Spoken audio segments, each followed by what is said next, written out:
Hello friends, welcome back my YouTube channel Radhe Krishna. तो आज मैं बहुत ही प्यारी सी लीला आप लोगों के लिए लेकर के आई हूँ, जो कि राजस्थान की है। उनका बहुत दिनों से मेरे पास कमेंट आ रहा था कि हमें अपने लड्डू गोपाल की लीला आपके साथ शेयर करनी है, तो हम किस तरह से आपके पास भेज सकते हैं। तो उनकी लड्डू गोपाल की लीला हमारे साथ आ चुकी है, तो हम आप लोगों को बहुत ही प्यारी सी लीला श्रवण कराएंगे। तो कैसे उस नन्ही भक्त ने अपने लड्डू गोपाल का सेवा करके अपना जीवन ही बदल लिया, कैसे कैसे उनके एक जीवन में लड्डू गोपाल ने चमत्कार किए। तो चलिए हम देरी ना करके आपके साथ लीला शुरू करते हैं। और जिन लोगों ने हमारा चैनल सब्सक्राइब नहीं किया है तो हमारे चैनल को सब्सक्राइब कर लें और साथ ही बेल आइकन बटन भी दबा दें, जिससे जो भी आपके पास हमारी नई वीडियो हो तो वो पहुंच सके। तो चलिए वीडियो हम शुरू करते हैं। तो जिन्होंने हमारे साथ लीला शेयर की है उनका नाम है रागिनी कुमावत। रागिनी कुमावत राजस्थान में रहने वाली हैं। राजस्थान दाता की निवासी हैं। जब मैं कक्षा 5 में पढ़ती थी तब मेरी उम्र 11 साल थी। मैं अपनी नाना नानी के घर गई थी और वहीं रहती थी नाना नानी के घर। घर की कुछ परिस्थितियां ऐसी थीं जिस कारण से मुझे मेरी मम्मी पापा ने नाना नानी के घर छोड़ रखा था। एक दिन मैं अपनी दोस्त कनिका के घर जाती हूँ और वहाँ जाकर देखती हूँ मेरी सहेली की मम्मी एक बड़े से बर्तन में एक मूर्ति को स्नान करा रही हैं। और उनको स्नान कराने के लिए उन्होंने अपने पास में दूध, दही, शहद और गंगाजल भी रख रखा है। ये सारी वस्तुओं से वह स्नान करा रही हैं उस मूर्ति को। इस प्रकार उनको स्नान करा रही हैं जैसे मानो कोई एक उनका पुत्र हो, छोटा बालक हो। तो बातों ही बातों में मैंने अपनी सहेली से पूछ लिया, ये आपकी मम्मी इस तरह मूर्ति को स्नान क्या हर रोज़ कराती हैं? ये क्या है, इनका नाम क्या है और ये मूर्ति को इस प्रकार स्नान क्यों करा रही हैं? मेरी फ्रेंड मुझको बताती है, तुम्हें नहीं पता है वो क्या है? वो मूर्ति नहीं है, वो एक लड्डू गोपाल हैं जिनकी सेवा एक बालक की भांति होती है। मैं बोलती हूँ मैंने तो पहले कभी ऐसी सेवा करते हुए किसी को नहीं देखा है और ना ही मेरे नानी के घर पे ये लड्डू गोपाल हैं, पर मेरा मन बहुत खुश हो रहा है इनको देखकर। मानो जैसे ऐसे लग रहा है कि मैं भी इन लड्डू गोपाल की सेवा करूँ। ये सब देखकर बहुत शांति मिल रही है। उस छोटी बच्ची की सहेली बोलती हैं, क्या तुम्हारे घर पर लड्डू गोपाल जी नहीं हैं? मैंने बोला, मैं तो बचपन से ही अपने नाना नानी के घर रहती हूँ, तो यहाँ तो कोई लड्डू गोपाल नहीं है और ना ही कोई सेवा करता है, पर मेरा मन बहुत है लड्डू गोपाल का सेवा करने का। रागिनी की सहेली कनिका बताती है, हम ये लड्डू गोपाल खाटू से लेकर आए थे, तब से हमारे घर में इनकी सेवा सभी मिलजुल कर करते हैं। तो अब तो मेरे मन में भी यह विचार आ रहा है कि मैं भी लड्डू गोपाल की सेवा करूं, पर मेरे यहाँ पर तो लड्डू गोपाल है ही नहीं, मैं कैसे इनकी सेवा करूंगी। जब मैं ननिहाल रहती थी तो कुछ दिनों बाद कोरोना महामारी आ जाती है, जिस कारण से पूरे देश में लॉकडाउन लग जाता है और हमारे घर की परिस्थितियां पहले ही सही नहीं चल रही थी। इसी कारण के चलते मुझे मेरी मम्मी ने मेरी नानी के घर मुझे छोड़ रखा था। पर अब तो परिस्थितियां और भी ख़राब हो चुकी हैं, क्योंकि लॉकडाउन लग चुका है, कोई कमाने का धंधा ही नहीं है, सब कुछ कामकाज बंद हो चुके हैं और मेरे दिमाग में तो बस लड्डू गोपाल की सेवा का ही ख्याल चलता रहता। मैं बहुत अकेली महसूस करती थी। स्कूल की छुट्टियां भी हो चुकी थीं, तो कुछ समझ में भी नहीं आता था मैं क्या करूं, और मेरा मन अचानक से अपने घर जाने को करता था। मैं बोली नानी से, नानी मुझे अपनी मम्मी के घर जाना है। और मेरे मामा कुछ दिनों बाद मुझे लॉकडाउन खुलने पर मुझे मेरे घर छोड़ आते हैं, मेरी मम्मी के घर पे। कुछ दिनों बाद जब लॉकडाउन खुलता है तो मैं अपने माँ के घर चली जाती हूँ और मुझे वहाँ पर देखकर मेरे माता पिता और मेरे दोनों भाई बहुत ही खुश होते हैं मुझे देखकर। पर मैं क्या देखती हूँ, जब मैं पूजा घर में जाती हूँ तो मैंने देखा है वहाँ पर लड्डू गोपाल बैठे हुए हैं। वहाँ पर तो लड्डू गोपाल की कोई भी सेवा नहीं करता है, बस ऐसे ही विराजमान है लड्डू गोपाल।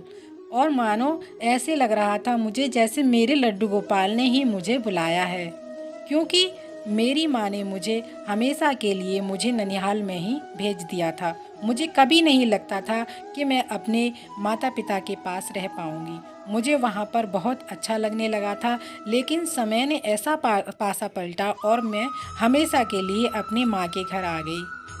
मैंने अपनी गोद में लड्डू गोपाल को उठाया और उनसे प्यार प्यारी बातें की। उनसे कहा, अब मैं आपको छोड़कर कभी नहीं जाऊंगी। मेरे मन की बात जैसे मेरे लड्डू गोपाल सुन ही रहे थे। इनकी सेवा नहीं करता था कोई भी मेरे घर पर, और मैं लड्डू गोपाल की दिन रात सेवा करने लगी। तो मेरी माँ कुछ दिनों बाद मुझसे बोली, अब तुम्हें ननिहाल में नहीं भेजेंगे, अब तुम यहीं रहकर अपनी आगे की पढ़ाई पूरी करोगी। एक दिन मैं लड्डू गोपाल की सेवा कर रही थी, तो मैंने देखा लड्डू गोपाल धीरे धीरे मेरे जीवन में कोई ना कोई चमत्कार करते रहते थे। लेकिन अचानक से एक बड़ी सी घटना घटती है जिससे हमारा सारा जीवन ही बदल जाता है। और मैंने अपने लड्डू गोपाल का नाम गोपू रखा, और रक्षाबंधन आने पर मैंने उनको अपना भाई के रूप में उनकी आगे सेवा करती रही। अब तो मेरा मानो यहाँ लड्डू गोपाल से ऐसा मन लग गया था, दिन रात सिर्फ मैं लड्डू गोपाल और लड्डू गोपाल की ही माला जैसे जपती रहती थी। मेरे घर में सभी लोग कम ही पूजा करते थे, पर मैं लड्डू गोपाल की सेवा करते हुए देखकर मेरे घर के सारे लोग ही फिर सेवा करने लग जाते हैं। मैं लड्डू गोपाल के सारे नियम और पूजा पाठ करने का तरीका फ़ोन में देख लेती हूँ, और मैं उसी तरीके से लड्डू गोपाल की सेवा करने लग जाती हूँ। थोड़े ही दिनों बाद मेरे गोपू लड्डू गोपाल के छोटे छोटे चमत्कार मुझे दर्शन करने के लिए मिलते रहते हैं। एक दिन बातों ही बातों में मैं अपने पापा से कुछ उनकी लीला बताती हूँ, तो पर पापा मेरे उनको बोलते हैं ये सब नहीं हो सकता। फिर कुछ दिन बाद मैं अपने पापा से बोलती हूँ, मुझे लड्डू गोपाल के लिए, अपने गोपू के लिए कुछ सूखी मेवा चाहिए। आप मुझे क्या मेरे लड्डू गोपाल के लिए, गोपू के लिए आप कुछ सूखी मेवा ला कर के देंगे? तो मेरे पापा हंसते हुए बोलते हैं, तुम्हारे गोपू क्या कमा कर देते हैं हमें, जो मैं ये सब कुछ उनको ला कर दूँ? पर मेरे पापा जी ये बोलते हैं कि अगर तुम्हारे गोपू दादा, हमारा काम धंधा तो पहले ही अच्छा नहीं चल रहा है, कुछ हमारा काम धंधा अच्छा कर देंगे तो मैं तुम्हारे गोपू दादा के लिए। मैं गोपू से बोलती हूँ, गोपू अगर तुम्हें सूखे मेवे खाने हैं तो कल मेरे पापा की अच्छी कमाई हो जाए, जिससे मेरे पापा तुम्हारे लिए सूखी मेवा ला सकें। तो पापा भी यही बोलते हैं, अगर अच्छी कमाई होगी तो मैं तुम्हारे गोपू के लिए ज़रूर लेकर के आऊँगा सूखी मेवा। और ये बात कहते ही देर नहीं होती, लड्डू गोपाल एक चमत्कार करते हैं। उनकी कमाई अगले दिन अच्छी हो जाती है, और रागिनी के पापा लड्डू गोपाल यानी गोपू के लिए सूखे मेवे लेकर आते हैं। इसी प्रकार रागिनी अपने लड्डू गोपाल गोपू की सेवा करती रहती है, और जो कुछ भी घर में लाती हैं, सात्विक भोजन बनाती हैं, उसी का फिर भोग लगाने लगती हैं। पहले लड्डू गोपाल को भोग लगाकर ही फिर उनके घर के सदस्य सभी भोजन करते हैं। तो देखिए, जिस उम्र में बच्चे खेलते हैं, कूदते हैं, अपनी पढ़ाई करते हैं, उस उम्र में उस बच्ची ने लड्डू गोपाल की भक्ति करके कितने सारे चमत्कारों का दर्शन किया। तो 11 साल की उम्र में उस बच्ची ने बहुत सारे चमत्कार देखे अपने लड्डू गोपाल के, और आगे से जब भी कुछ चीज़ की नन्ही भक्त को आवश्यकता होती तो अपने भाई यानी लड्डू गोपाल को बोलती। आप यकीन नहीं मानेंगे, उनके भाई यानी गोपू ने अपनी छोटी बहन की हर इच्छा पूरी करते रहे, और धीरे धीरे अब उनके परिवार की परिस्थितियां भी ठीक हो गई हैं। आप यकीन नहीं मानोगे, उनके पिताजी की एक फैक्ट्री है जिसका नाम है श्री श्याम कट्टन स्टोन के नाम से। आज वो खुद उस फैक्ट्री के मालिक हैं। लड्डू गोपाल की सेवा से उस बच्ची की पूरी ज़िंदगी बदल गई। वो नन्ही बच्ची उस दिन का बहुत बहुत धन्यवाद करती है, जिस कारण से वह अपनी सहेली के घर जा कर के लड्डू गोपाल की सेवा देखती है, जिससे उसके मन में भी ये भाव आता है कि मुझे भी लड्डू गोपाल की सेवा करनी है। वो इस वजह से खुश नहीं होती कि मुझे यहाँ रहने को मिलेगा, वो इस वजह से खुश होती है कि मुझे अपने गोपू यानी लड्डू गोपाल की सेवा करने के लिए मौका मिलेगा। उस छोटी बच्ची रागिनी की उम्र अब 14 वर्ष है, और अब वो 8वीं क्लास की छात्र है। रागिनी कुमावत कहती हैं, यह मेरा सौभाग्य है कि मुझे गोपू की सेवा करने का मौका मिला। किसी ने सोचा भी नहीं था कि मैं अपने ननिहाल से हमेशा के लिए चली आऊँगी और अपनी माँ के यहाँ गोपू की सेवा करूँगी। रागिनी का परिवार बहुत खुशी के साथ अपने गोपू की सेवा करता है। सारे सदस्य मिलजुल कर बहुत ही प्रेम भाव के साथ गोपू की लड्डू गोपाल की सेवा करते हैं। लड्डू गोपाल कब किस भक्त की किस्मत पलट दें कुछ नहीं पता है। यह लीला राजस्थान दाता में रहने वाली रागिनी कुमावत ने भेजी है।